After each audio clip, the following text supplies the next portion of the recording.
You know what I've realized? We're essentially making trap wife content here on this channel. How weird is that?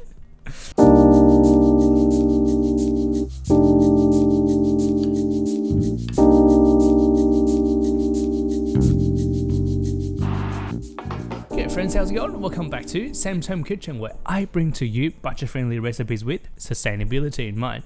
We're making some zucchini or courgette content. The reason being, these have been going crazy. I think the harvest here is just super well here in Western Australia.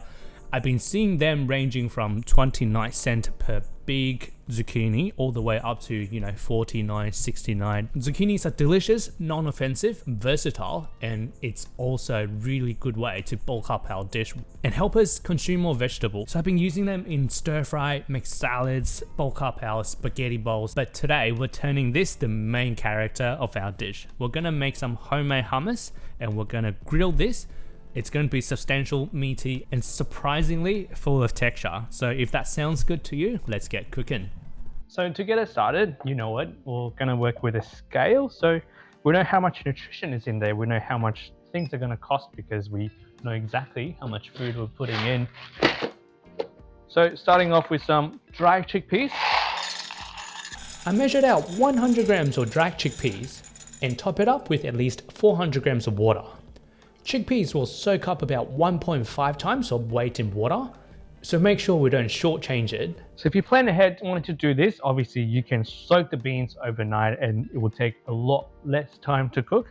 But today, I just had this urge that I really want to make this. A little trick that we can do is to add a bit of a bicarbonated soda, change up the pH of our water. This works for all of the legumes.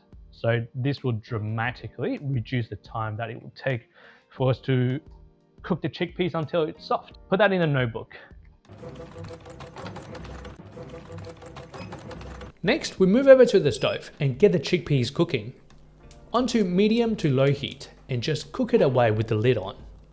While the chickpeas are bubbling away, we can get onto the star of the show, our zucchini. Rather than using a knife and cut it into boring and regular pieces, let's do something different. I know it's been a long year and it's been a lot going on. Why don't we grab a rolling pin and just take it out on the zucchinis? Smash the zucchini until it breaks open. You still want to keep it somewhat chunky, so don't go too far. Lay out the mashed up zucchini onto your baking tray. Drizzle some neutral oil or olive oil all over it, and a good amount of salt to season. Into a preheated oven on fan force at 180 degrees Celsius. Roast for 20 minutes until it's crispy. Alright, so obviously not the most efficient use of gas, but given we're desperate today, it took about 45 minutes. I'm just gonna drain it. Now the chickpeas are about done for me. The chickpea water or aquafaba have plenty of use cases in many recipes, or simply just give it to your plants, so don't waste it. Chickpeas out. To add some more oomph to our hummus, half a head of garlic. Crush it up to release the allicin enzyme. Cut into small chunks to make it easier to blend.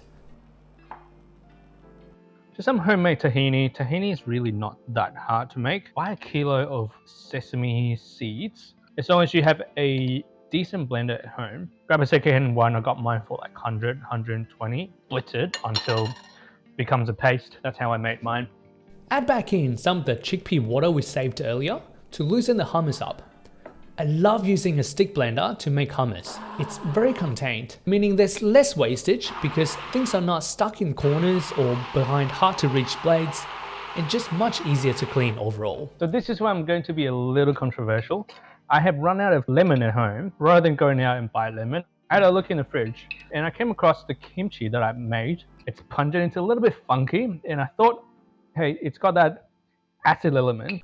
Obviously, if you don't feel as adventurous, stick with lemon. It's a pretty safe bet. Once we reach a uniform consistency, we can stop blending and start cleaning up. A little taste test, definitely on the funky side. Lay down the boogie and play that funky music till you die. In the last 5 minutes of roasting, flick to the broiling setting to get some color on our zucchini. The irregular edges we got from smashing the zucchini get caramelized faster. Using a knife, just doesn't cut it. Pun intended. I'm at the end of my silverbeet season. I grabbed some more from the garden and used the leaves, just so it adds a different dimension to the dish. Cut it up into small pieces and I blanch it briefly in some boiling water just to soften and shrink it down a bit. Spinach and other leafy greens can be used as a substitute. To dish up a generous amount of our hummus as a base, do a nice little smear if you like to be fancy. Blanch silverbeet on top, and then stack it up with our roasted zucchini. Sprinkle of chili flakes, some extra virgin olive oil to brighten it up, and some sesame or roasted pine nuts or walnuts. And that's it. The cost breakdown is around the screen here. Thanks to the free zucchinis I got, one portion of this cost me about 10 cents to make. How good is that?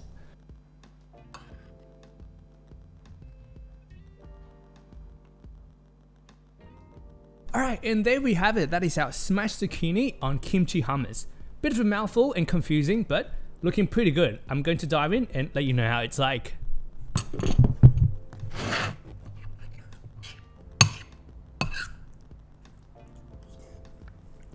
The kimchi hummus on its own can be a little bit funky, but in this context, it becomes really subtle, but you can tell that there's something different to this, which makes a point of difference.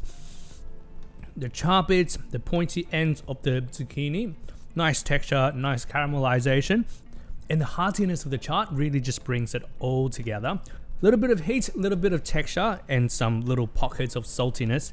Pretty good, pretty good. With the hummus, you don't need to add kimchi, just do the classic hummus. Give it a bit more citrus, give it a bit more acidity, that will actually brighten this whole thing up in a different way as well. Overall, I think it's a great dish, actually completely vegan friendly. This can be scaled up into a shared plate, or you can do it in individual servings. Alright, thank you so much for watching. I hope you enjoy, I hope you learned something. In the midst of holiday season, this can be a great alternative to break all of the big meals up. If you like it, give it a like. If you want to see more, consider subscribing. I have one of these sustainable and budget-friendly recipe coming out every 2 weeks. Thank you so much, and I will see you next time.